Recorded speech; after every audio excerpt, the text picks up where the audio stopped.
Unbelievable!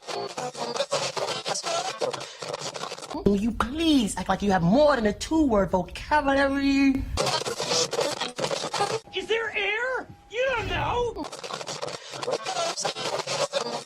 And now, a yak. Yak!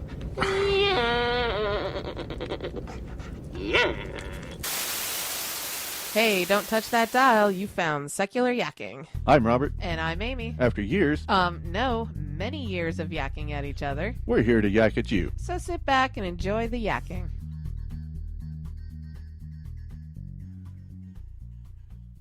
Welcome back, everybody. I hope you had a wonderful week. Yep. Well, no, but it was long.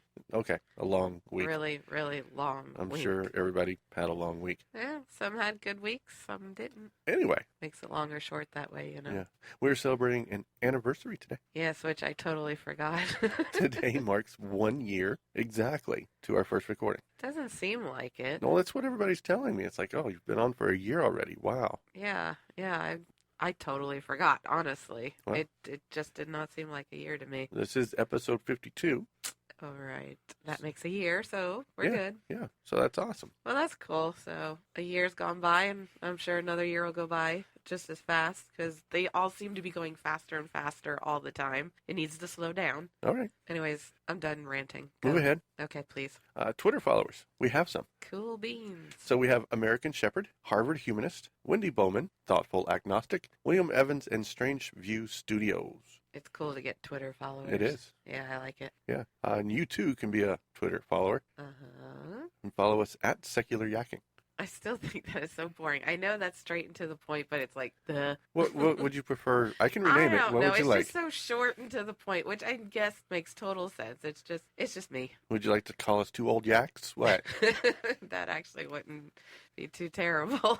Well, that would be hard because then everybody's got to get used to two old yaks. Right now, I'm sick and I sound like one, so it All would right. fit. All right. Anyways, go on. We have iTunes reviews. Do we now? Yeah, I know I said last week iTunes reviews don't matter, but yeah, they really Yes, do. they do. Yes, they do. totally do. Yeah, because they help get our ratings up on iTunes so more people see us. Well, and it's just cool to listen to. Yeah. So we're going to start with the first one. Okay. Couple of cool yaks, 5 stars from Peace Be Upon Him. Huh. Love this. They make me laugh. They do what I can't. Perfect length for a ride to work. Keep it up, y'all. Cool. I love it. Yeah. That's awesome. And the other one is titled Hear for Yourself, 5 stars by Baldwin 4. Yeah, that's Baldwin 4. Yes, or is dear. it Baldwin IV? I don't know. Say to me, I see 4. I know, because we were taught Roman numerals. Yes. Amy and Robert are a married couple and yet able to discuss things like civilized people. Listen and be amazed. So that's interesting. That other married couple don't discuss things like civilized people. I find that interesting. I don't know. I guess we have our own opinions, but at the same time, we're okay if we don't agree with things. And if you're wrong, I'll point you out. Yeah, they don't hear it's off the air. It's not really much different. I know that. It's pretty much the same, just a lot lengthier. Yes, usually. Uh-huh. Yeah, we don't have a time limit. No, exactly. Not that we really have a time limit on this, but... Yeah, but that was the whole point of why we came up with the show, because we have done it forever and for long periods of time. This is the shorten it and have a point to it versus our rambling that we tend to do sometimes. Yeah, all right, Which fine. I'm doing again. Yeah, that happens. All right, fine. Anyway, all right, first story. Yep. We're going to start off our celebration with a celebration in honor of our 1-year anniversary with a Budweiser. All righty. No, we're not really going to have a Budweiser.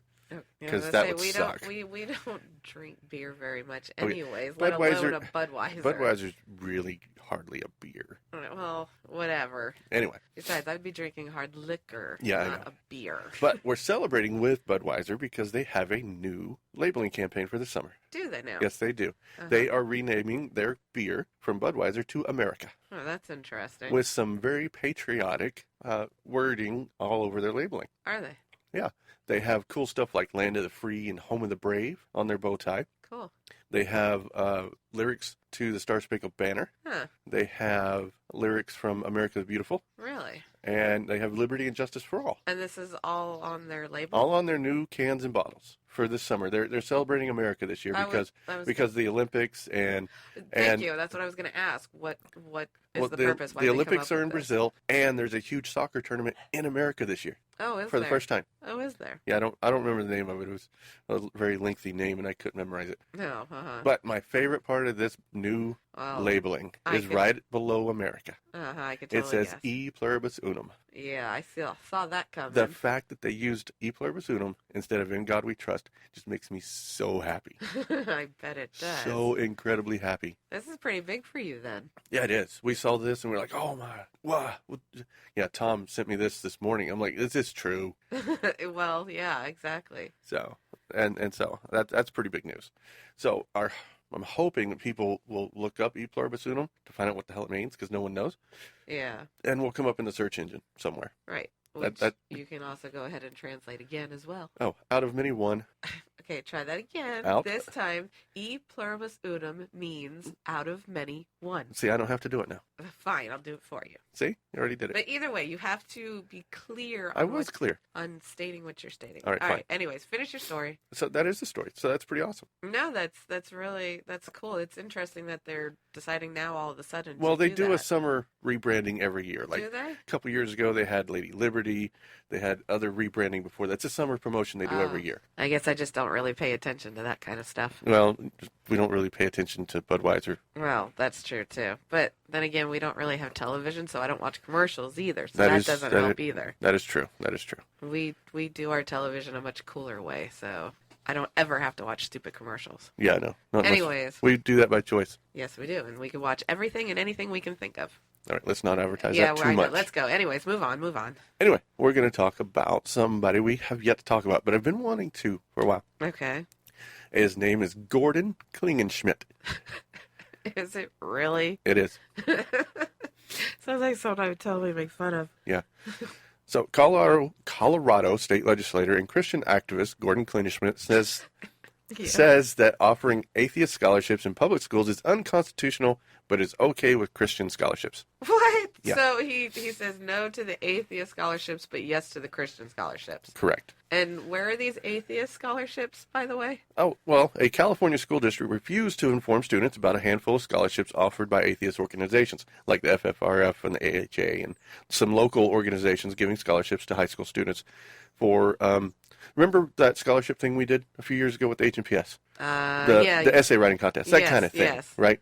So it's not that they're atheist scholarships, they're just they're scholarships offered by a secular organization. Right. So like ours, you're not getting a scholarship just because you're an atheist, is my point. Well, they're very similar to like ours, where we said write an essay about what it means to be a free thinker. Right. So that would be enough to be an atheist scholarship. Okay. Uh-huh. So he says. What does he say, dear? He says that even even in these schools, they are allowed religious scholarships, Christian scholarships in these schools, but they didn't offer any they didn't share any from the secular groups, right? Oh, okay. So some people got mad. FFRF got mad. Right. But here's his response to this. To advertise atheist scholarships to all the Christian students or Jewish students or even a homosexual student, to say that everyone should be able to get this money if you just renounce your faith, that to me is itself unconstitutional. I'm confused. He's saying that in order to apply for these atheist scholarships, you would have to renounce your faith. That's what I'm saying. Then don't apply for the atheist scholarships. Well, not only that, I seriously doubt that's what they're actually saying. No, that's saying. not what they're saying. That was kind of what my point on being confused was. Okay. Because, no. There's a bit more. Yeah, well, he says there's no place for atheist recruiters to come into your schools and recruit children to violate their parents' religion. But it's okay for the Christians to do it. Offering Christian scholarships, on the other hand, is totally acceptable. Of course it is. Because the majority of students in public schools are Christians. Yes, of course they are. For an opportunity to be offered to a Christian child that if they write an essay about God, that they should get Christian scholarship money. That's not bribery. Not at all. They're keeping their own religion. You're reinforcing what their parents want their kids' faith to be. This is a parental rights issue. Now, no, this is a hypocritical thing. Now, technically, on that last part, I agree. offering Christian scholarships to Christian children because they wrote a Christian essay. Fine, whatever. But don't say that atheists can't come in and offer an Well, I was atheist. going to say in a Christian school, Well, if no, you even- don't want the even- other side to do it as well. Right. If you're in a public school, all sides do it. All sides are equal. Right. So he goes on to say a little bit more. Sure, some atheist parents might object to students being offered a scholarship for writing Christian essays. But that's totally different than saying to Christian children that we're going to bribe you with a scholarship if you convert and renounce your parents' faith, and how great it would be to be an atheist. Now, what he's saying is it's okay for an atheist to write a Christian essay, but it's not okay for a Christian to Exactly. write an atheist essay. Hypocrite. Right. Exactly. And so I've wanted to cover this guy for a long time, but he's just so crazy that it's too easy. But I just couldn't ignore this. Yeah. I mean, this is low-level crazy for him, by the way. Oh, Low-level is it? crazy. Is it? Yeah. He said something last week about the homosexual is going to break into your house and have gay sex with you. I can't remember exactly what he said. Oh my God. The The trans... ignorance of people is mind-boggling, and it makes my head hurt. Okay, this guy is in a government position in Colorado. Of course he is, because they're all in the damn power positions. Right. I Weird. swear those are going to be starting to be called the moron positions. Yeah. Oh, that actually doesn't sound right. Never mind. Keep going. Next topic. Next topic. Okay, we have a Mr. Potter update. Do we now? Yep. Alabama Chief Justice suspended after unconstitutional ban on same-sex marriage. On same-sex marriage, Yeah. babe. Rolls off the tongue. Same-sex marriage. Anyways, most of you probably remember Alabama Chief Justice Roy Moore. We remember talked that about him name. back in February. He's a Potter winner. That's Okay. why it's the Potter update. uh-huh. And we talked about this very thing. He faces removal from office for its unconstitutional ban on same-sex marriage. That's not surprising. A state commission charged Moore with 6 counts of ethics violations in January of this year. He ordered... No, let me start that over. There should be a pause. Should there now? Yeah. In January of this year, he ordered all probate judges in the state to refuse marriage license to same-sex couples, even though Supreme Court had ruled that marriage is a constitutional right and officially made same-sex marriage legal in the United States. Right. So we talked about this pretty much in detail. Yeah, right. He basically said that there would be no same-sex marriages in his state. Yeah, which because he's he the felt king of his country. Yeah, he felt that unelected judges, because he's an elected judge, by the way, didn't have any rights making rules for his state. Again, king of his country. Right, which is why he was a Potter winner. Right, of course. Now, here's the interesting part. This is the second time he's faced ethics violations as the Chief Justice of the Alabama Supreme Court Why is he allowed to keep doing this? because he got elected. I don't So give a crap. he was actually removed in 2003 for his actions involving Ten Commandments monument on the courthouse lawn. He was removed as Supreme Court Chief Justice, right? 10 years later, he's reelected. People who are electing him are not very bright. And yeah, it's about to get And a that's lot, saying it nice. and then it's about to get a lot less bright. There's rumors that he's using this as part of his kickoff for his run for governor. Why? Okay, I don't understand why people keep voting him in.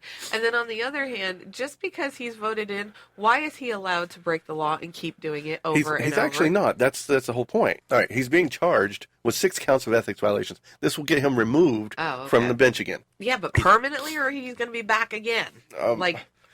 It's an elected position. Speaking at Bernie's or something. It's an elected position. He's basically being impeached, right? And he can just run again. Well, that's my point. Why are they allowed to run if they have offenses on their records? Well, it should be like, I can't think of it off the top of my head, but there's other things where if maybe you have a history of something, you are no longer allowed to participate Maybe in he this. should be disbarred. Okay, fine. Let's go with that. I could agree with that. Let's have him disbarred. Because, And then he can't be a judge. I'm sorry. He's basically, he keeps doing it over and over again because there's nothing stopping him. Yes, I know. I mean, it's not right for him to have this record and yet keep being allowed to enter into this. I mean, it's like conflict of interest. Sorry, you can't play because you have an involvement. Well, he's got a history. He shouldn't be allowed to play anymore. Well, I agree. I mean, the fact that, and that's why he does what he does, because he knows nobody's going to stop him. But He's got a power head. right, and now the rumor is he's going to run for governor. He's been talking about it already. And the not very bright people, I could have said something else, really should stop voting for the moron. You watch. He's got a huge base based on this because Alabama, think about it. I feel sorry for anyone who lives in Alabama who does have some intelligence and has to be choked by things like that. I know. The stupidity of some people who don't educate themselves and open up their eyes. And I don't know, I'm just ranting. It's just, I don't even live there, and it's irritating. I would visit in the summertime for many, many years, but God, I could not live there. Yeah, I agree. Yeah. Anyways. All right, moving on. Yes, please. Hey listeners, this is Paul Sading, creator of Atheist Apocalypse and the Q podcast, and you're listening to Secular Yakking. As fellow Washingtonians, you know Robert and Amy are good peeps by default and can be trusted with your heathen baby's soul, even if Amy has an aversion to beer. If you'd like to listen to another sacred cow tipper and an actual person who enjoys the blessing that is Pacific Northwest microbrews, come on over to the Q podcast at theqpodcast.com. Only use the letter Q, please. If you love truly outlandish news and ever wondered what it would be like if atheists ran the world, check out Atheist Apocalypse at atheistapocalypse.com. Well, this week we've started a new segment. It's going to be history. We're going to work on a name later, I think. But it's going to be, most of you remember Tom Essel, my good friend. He's been on the show a few times. And with that, I'm going to let him introduce his new segment. Sure. Well, first of all, thanks for giving me a segment. I feel so special. Well, you should. I do. I'm going to be talking about history here on the podcast. It's going to be mostly kind of religious history. I'll try to keep it fun and exciting. I'm actually getting ready to graduate with a undergraduate degree in history, so I am in fact mostly qualified to do this. And from there, I'll just go with it. So the first thing I want to talk about for my first segment is the Treaty of Tripoli. Well, that's a good one. It is a good one. I run into this a lot at secular conferences, in secular writing on places like Patheos. We run into the Treaty of Tripoli all the time because there's a statement in there about the United States not being founded on the Christian religion. Right. I know you've taken me to task on this a couple times. I've taken several people to task, so don't feel bad. So I'll just dive into it. I want to talk a little bit about the context behind the Treaty of Tripoli and what that actually is. So in the 16th or the 18th and 19th centuries, the states of North Africa, that's Tripoli, Algiers, Morocco, and Tunis, these are collectively known as the Barbary states. They would raid American and European shipping in the Mediterranean Sea. So basically any commercial ships that would go through there, they would go out, seize the ships, and the crew, hold them for ransom or sell them into slavery on occasion. Of course, they would seize the cargoes. And to prevent these raids, the Barbary states would charge the European and American states essentially protection money. It was a tribute so that their commercial shipping would not be raided. Sounds like a pretty good scam. It is. It's anybody familiar with like gang violence will recognize this. Right.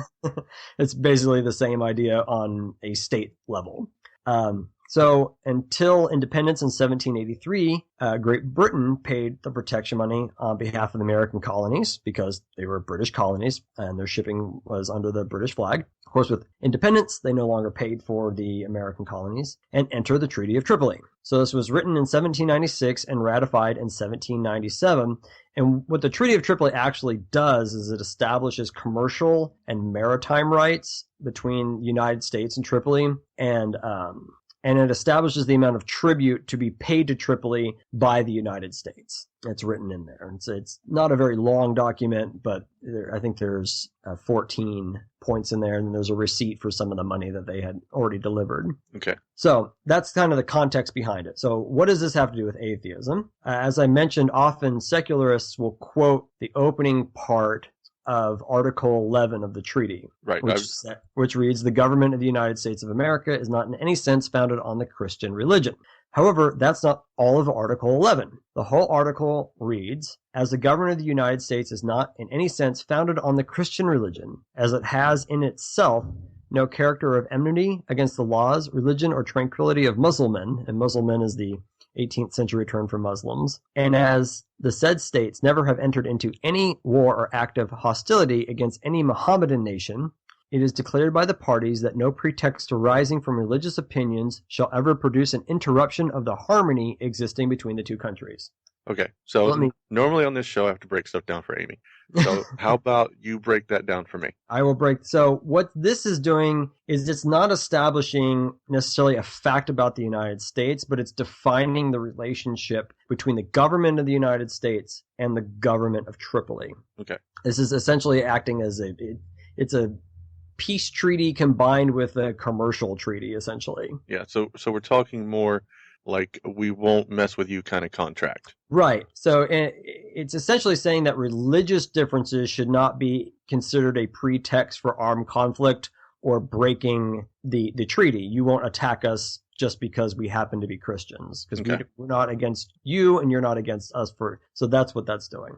So not in any sense found on the Christian religion means in this context that the United States has no established religion or religious agenda. Most European states at the time had established religions. England had the Church of England, Spain was the Catholic Church, and the Dutch Republic until 1795 had the Dutch Reformed Church. So most European states have a government-sponsored religion. The United States did not. Right.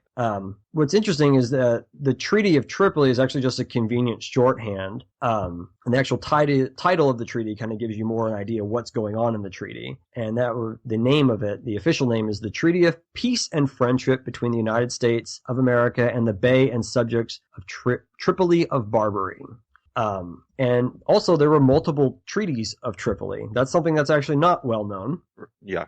In 1801, the original Treaty of Tripoli, the one that everyone quotes, was actually broken by Tripoli. They attacked American shipping, which made the treaty void. And this led to the start of the First Barbary War. And that ended in 1805, and another treaty was signed with Tripoli that was very, very similar to the previous one, although in the new one, the not founded on Christian religion language was removed from the article about that. Okay. So that is what's going on. So really, what's the point here? So the lesson here is to stop quoting the Treaty of Tripoli. Right. Because it isn't what you think it is. Apparently not. Yeah, you're quoting a commercial and maritime diplomatic treaty between two sovereign powers, not a treatise on religion in America. If you want to read about religion in America, get Alexis de Tocqueville's Democracy in America, which is really great. Anybody interested in American history should read it. But don't quote the Treaty of Tripoli. And if you do quote it, understand its context, meaning, and purpose. I've even run across secularists who think that the Treaty of Tripoli is actually still in force. That's interesting because, I thought it was, except where there's no Barbary Coast. Yeah, anymore. there's no Barbary states anymore. Yeah. It's not in force. The countries don't exist anymore. Right. It's kind of hard to enforce a contract with a non-entity. And I also just want to say this is a lesson that people in the secular movement really need to check their own biases on occasion. Don't make political points using history just by warping the history. Right. That's what people like David Barton do when they point to, Creator in the Declaration of Independence and say, well, there you go, United States is founded as a religious nation. Well, that's really warping the context of that time period. Right. And that is that does it for my first segment in history. There will actually be kind of a companion post, I guess you want to call it, on the blog I write for, Danthropology. It'll be a little bit longer and more in depth, so you can check that out on danthropology.com. It'll take you to the page. Yep, I will definitely check that out, and I'll put a link in the show notes to the Dan's website. Yes, please do that, and I don't know what I'm going to do next week, but I'll think of something good. I picked on the secularists this week, so I might pick on the religious people next week. That sounds like a good plan, and I am certainly looking forward to repeating this. Yes, thank you. All right, thanks, Tom. Yep. You're not talking to somebody else around here, all right? This is me. You remember me, George Bailey? Alrighty, so we're doing Bailey this time? We're doing Bailey this time. All right. Each session of the United States House and Senate begins with an opening invocation delivered by either a chaplain of the chamber or a guest invited by a member of Congress. Right. The custom has brought reverends, rabbis, Slow down, babe. priests, and imams to the floor to address lawmakers. And though there are no written rules determining exactly who can and cannot lead these ceremonies, the House chaplain recently told atheists that they are not welcome. Well, that's BS. Right. Okay, go I ahead. kind of figured this was the way it was because I thought about applying myself, but that's a long way to go. Oh, we are so not going that far. I bet you I could get funding I'm not for it. listening to you. Go. The Freedom from Religion Foundation, a nonprofit that advocates for separation of church and state, says House Chaplain Patrick Conroy unconstitutionally discriminated against the group's co-president when he blocked him from leading a secular invocation. On Thursday, the FFRF filed a lawsuit against Conroy. Oh. Speaker of the House Paul Ryan and others asked U.S. District Court and the District of Columbia for relief. So basically, they're asking for the U.S. District Court to defend their chaplain. Right. Which is interesting because this is blatantly unconstitutional based on the Of course. Oberfell decision. Well, and it's not even a question, so I don't understand why this is even being an issue. It's pretty black and white. Not the Oberfell decision. That's a totally different decision.